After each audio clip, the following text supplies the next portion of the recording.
Ini pembahasan tentang bagaimana kita membuktikan bahwa kita bersyukur atas karunia yang sangat besar, tak terhitung, tak terukur. Itulah nikmat al-iman. Iman kepada Allah, pasti iman kepada semua kitabnya, pasti iman kepada semua nabinya, pasti iman kepada semua rasulnya. Bila mengaku iman kepada Allah, tetapi nabi dipilih-pilih, rasul dipilih-pilih, kitab dipilih-pilih, akankah diterima oleh Allah keimanan dia? Kok kenapa ngaku kau iman kepadaku, tapi aturanku enggak diambil, gimana sih? Jadi kalau memang betul-betul kita sudah beriman kepada Allah, kita yakini semua yang turun dari Allah pasti benar dan tidak mungkin bertabrakan antara sesama yang turun dari Allah. Bila ditemukan ada dua kitab yang bertabrakan atau berseberangan atau bertentangan, pasti salah satunya bukan itu. Salah satunya tidak asli.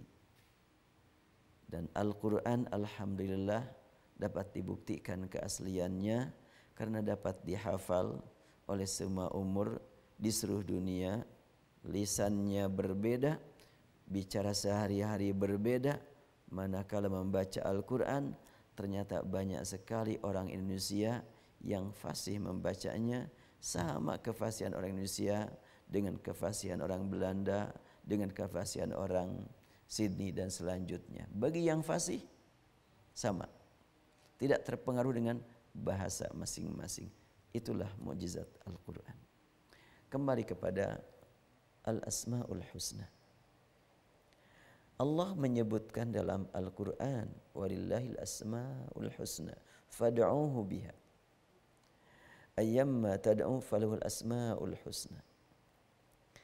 Nama-nama Allah ada yang diperkenalkan oleh Allah kepada kita, ada yang tidak. Dan Rasul menyebutkan nama Allah ada 99. Berarti yang 99 yang disebutkan Rasul itu yang mana? Ya, sebahagian yang sudah kita kenal, sebagian lagi Allah rahasiakan. Terus yang 99 yang dihafal itu dari mana? Semoga yang menyusun itu dapat pahala dari Allah. Bila salah, semoga Allah mengampuni. Yang jelas angka 99, para ulama Al-Quran tidak membatasi makna dengan 99 ukuran kita. Ukuran kita 99 ya 98 tambah 1 ya 99. Tapi nama Allah yang disebutkan dalam hadis atau yang diterangkan oleh Rasulullah, lillahi tis'atan wa tis'ina asman. Bagi Allah ada 99 nama. Nama ya, bukan sifat ya. Kalau Ar-Rafi', Al-Basitu, Al-Qabidu, apa itu nama Allah? Adakah dalam Al-Quran? Kalau enggak ada dalam Al-Quran, tentunya sulit untuk kita katakan itu nama Allah. Yang ada dalam Al-Quran, wallahu yabsutur rizqa liman yasha. Karena Allah yabsutu, kata sifatnya yabsutu adalah basitu, disebut saja ini nama Allah Al-Basitu. Karena Allah menyebutkan dalam Al-Quran, yarfa'illahu alladhina amanu walladhina utul ilma darajat, yarfa'. Maka disebutlah Allah Ar-Rafi' atau Ar-Rafi'u. Siapa itu yang berani memberi nama kepada Allah dengan karangan dia sendiri? Ya, wallahu alam. Niatnya apa? Kalau niatnya baik, tapi ternyata tidak pas seperti yang Rasul terangkan, ya semoga Allah ampuni. Bila memang niatnya adalah tidak baik, ya tentunya kita tidak menjadikan ungkapan selain Rasul sebagai dalil. Yang kita jadikan sebagai dalil dalam Al-Islam hanyalah ayat-ayat Al-Quran dan sabda Rasul yang dapat dipertanggungjawabkan validitasnya, yang dapat diketahui kebenarannya. Aduh jadi bingung saya sekarang tentang Asmaul Husna, jadi gimana nih? Ya udahlah, namanya itu Asmaul Husna. Isinya bukan Asmaul Husna tapi sifat, as-sifatul husna. Namanya Asmaul Husna, isinya sifat-sifat, sifat-sifat yang baik. Di antara sekian banyak sifat, ada yang memang berupa nama, ada yang bukan nama bagi Allah. Kalau Ar-Rahman, Allah sendiri yang memberikan dirinya, yang menetapkan buat dirinya sendiri. Bismillah Ar-Rahman Ar-Rahim. Tapi kalau Al-Qabidu, Al-Basitu, Ar-Rafi'u, apalagi dan selanjutnya sampai jumlah 99. Apakah itu nama Allah? Oh, tentunya kalau bukan Allah yang menerangkan, bukan Rasul yang menerangkan, itu sebetulnya bukan nama Allah, tapi sifat yang dihubungkan kepada Allah. Dan di dalam bahasa balaghah, sifat itu termasuk perbuatan disebut sifat. Kalau umpamanya Muhammadun yaqra'ul Qur'an, yaqra'u itu disebut sifat kalau dalam bahasan ilmu balaghah. Tapi kalau nama enggak disebut nama. Jadi boleh enggak nih membaca Asmaul Husna? Silahkan zikir dengan sifat-sifat itu. Tapi mungkin kalau boleh saya berpesan, hati tidak berkata ini nama-nama Allah. Tapi ini adalah sifat-sifat Allah yang diberi nama Allah. Wah jadi bingung kalau gitu.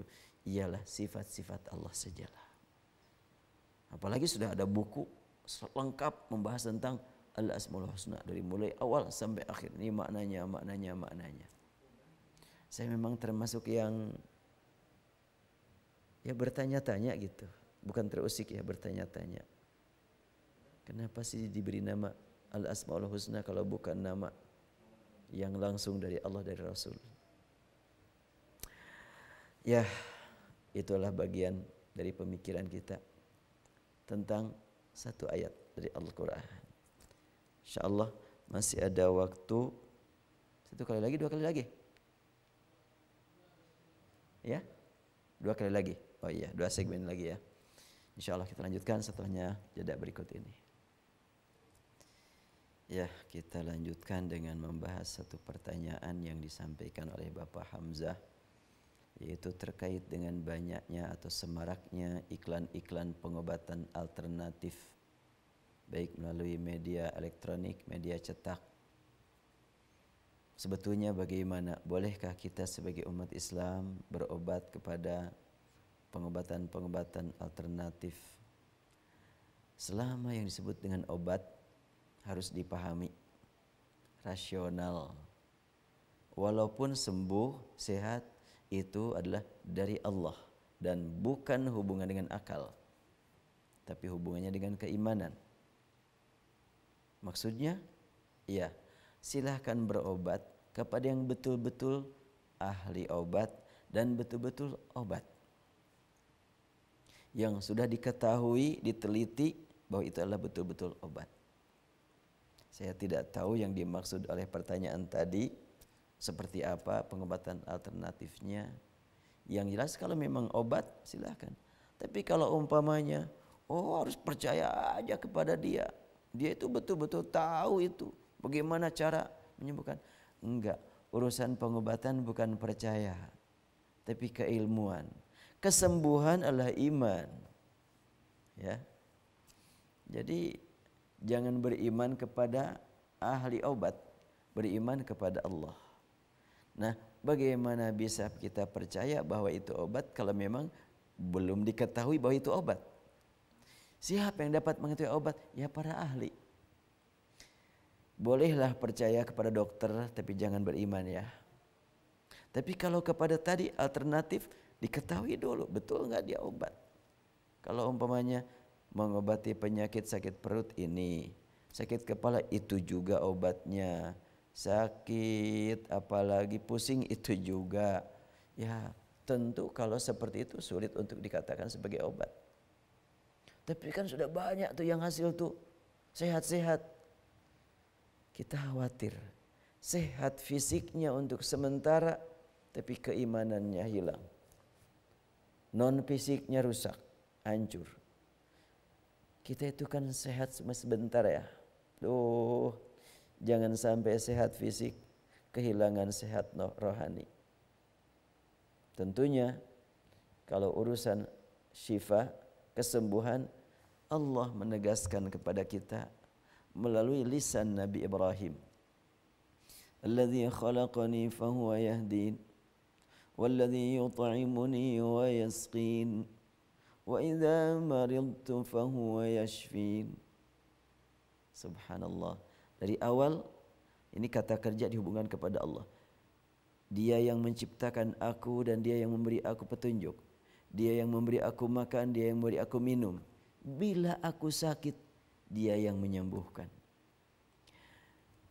Ibrahim tidak berkata, bila dia memberi aku sakit, dia juga yang menyembuhkan. Enggak begitu. Atau bila dia membuat aku sakit, dia pula yang menyembuhkan. Enggak. Sakit tidak dihubungkan kepada dia, tapi sembuh dihubungkan kepada dia. Wa idza maridtu fahuwa yashfin. Apabila aku sakit, dialah yang menyembuhkan. Jadi sakit datangnya dari mana? Ada proses. Mungkin karena kondisi fisik sedang dalam keadaan kurang siap, datang penyebab sakit, masuklah kepada dia. Atau mungkin karena di dalamnya sendiri memang ada penyebab yang membuat dirinya sakit.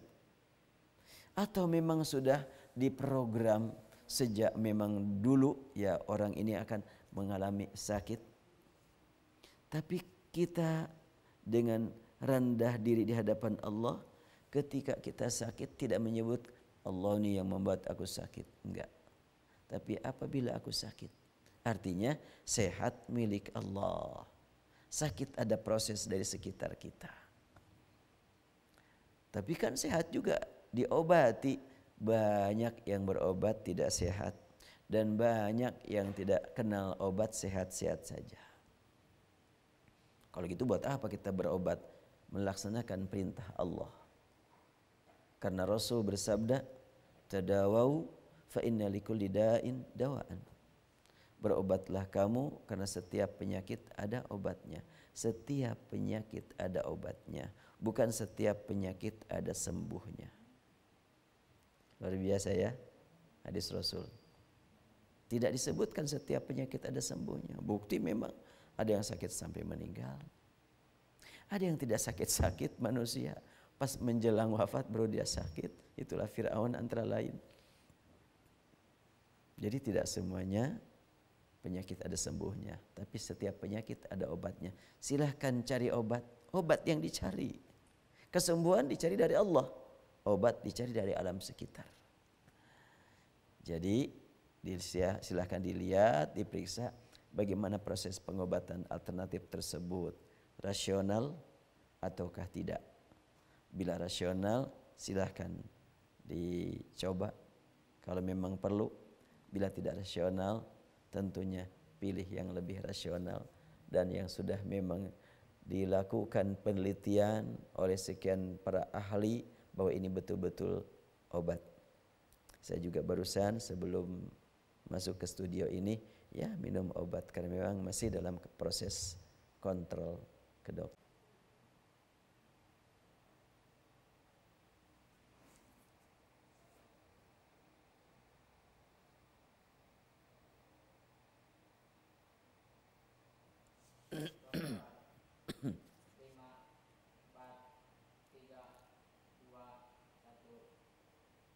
Ya, pada segmen terakhir ini saya ingin menyampaikan informasi untuk semuanya pendengar MKTV di mana saja berada. Insyaallah saya mulai pekan depan akan hadir jam 16 hari Kamis. Insyaallah mudah-mudahan Allah berikan kelancaran di perjalanan. Jadi tidak selalu ngisi tengah malam seperti ini.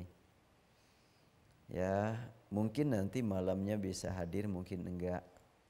Tapi yang akan lebih rutin insyaallah saya sudah komunikasi dengan pihak ya kru MKTV bahwa mulai Kamis mendatang ya, bukan Kamis besok, mulai Kamis depan saya akan hadir insyaallah jam 16 sampai jam 17 atau jam 4 sampai jam 5 sore.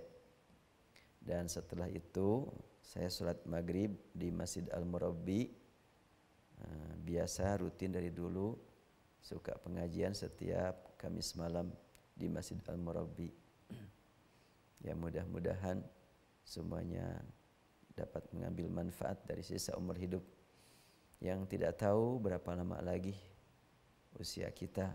Jadi juga keinginanlah program Kamis mendatang akan hadir, mudah-mudahan masih ada usia buat kita semuanya.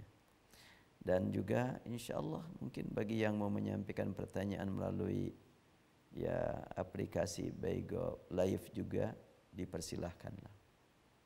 Karena memang kita coba, kita manfaatkan ini alat komunikasi yang mungkin oleh beberapa orang disalahgunakan, kita manfaatkan. Ini ilmu dari Allah. Teknologi ini adalah milik Allah. Jangan sampai disalahgunakan. Kita manfaatkan teknologi sebagai ilmu Allah ya untuk menempuh perjalanan menuju Allah juga. Jadi apapun alat komunikasi dari Allah kita gunakan untuk ibadah. Dan terkait dengan masalah ibadah menggunakan alat komunikasi, menggunakan alat elektronik, ini tentu tidak ada contohnya dari Rasul ya. Di zaman Rasul mana ada sound system, belum ada radio, belum ada televisi, belum ada handphone. Namun kita manfaatkan semuanya itulah untuk beribadah kepada Allah Subhanahu wa taala. Karena Allah tegaskan tadi, innama yakhsyallaha min ibadihil ulama. Yang takut kepada Allah hanyalah orang-orang yang memiliki ilmu. Ilmu apa itu? Apapun ilmunya, kalau memang diniatkan mencarinya untuk mencari ridha Allah, diniatkan untuk ibadah, pasti akan berguna, akan bermanfaat. Walaupun yang digali Al-Quran, yang dikaji Al-Hadis, tetapi bukan karena Allah, tentunya akan semakin membuat dirinya jauh dari Allah Subhanahu wa ta'ala. Ya, berbicara tentang mensyukuri nikmat iman, gak akan tuntas. Karena imannya masih tetap terpelihara dalam kalbu kita, maka syukurnya tidak pernah akan berakhir. Tidak ada istilah habis syukuran, nggak ada ya. Syukuran itu terus menerus sampai ajal tiba. Nggak ada istilah habis syukuran, sudah syukuran, nggak ada. Tapi paling juga ada mulai bersyukur, baru mulai atau mulai meningkatkan syukur. Ibadahnya ditingkatkan kualitasnya. Semangat berinteraksi dengan Al-Quran ditingkatkan. Upaya memahami lebih dalam lagi, lebih jauh lagi ditingkatkan. Dan pasti sedalam-dalamnya pengetahuan manusia tentang Al-Quran itu hanya bagian kecil saja dari tetesan air laut. Atau mungkin dari bagian dari tetesan. Karena tidak ada batasannya ilmu Al-Quran. Ilmu Allah, tak mungkin ada seorang pun yang mampu menguasai ilmu Allah. Jangankan ilmu Allah, ilmu Rasul pun enggak. Tiada satu orang pun dari sahabat yang menguasai sunnah Rasul. Kok bisa berkata begitu sih? Iya memang, siapa yang mengikuti Rasul dari sejak beliau diangkat jadi Rasul sampai wafat? Enggak ada. Di rumah istri-istri beliau menyaksikan akhlak beliau, di luar enggak. Para sahabat ketika di luar menyaksikan akhlak Rasul, tetapi istri-istrinya tidak. Demikianlah. Apalagi ilmu Allah Subhanahu wa taala. Jadi bagaimana kalau gitu kita ingin membuktikan bahwa kita Allah ingin bersyukur kepada Allah? Tidak cukup hanya sekedar menggunakan ilmu yang kita miliki atau ilmu yang kita terima dari para ustadz, para ulama, para mubalik, para kiai. Tetapi juga kita harus senantiasa memohon ampun kepada Allah untuk diri kita, untuk saudara kita, untuk sesama mukminin mukminat, muslimin muslimat, karena semuanya tidak ada yang sempurna. Semuanya pasti ada kekurangan. Allahumma ya Rabbana lakal hamdu kama yanbaghi li jalali wajhika wa 'azimi sultanik. Allahumma inna ibaduka ناصيتنا بيدك ماض فينا حكمك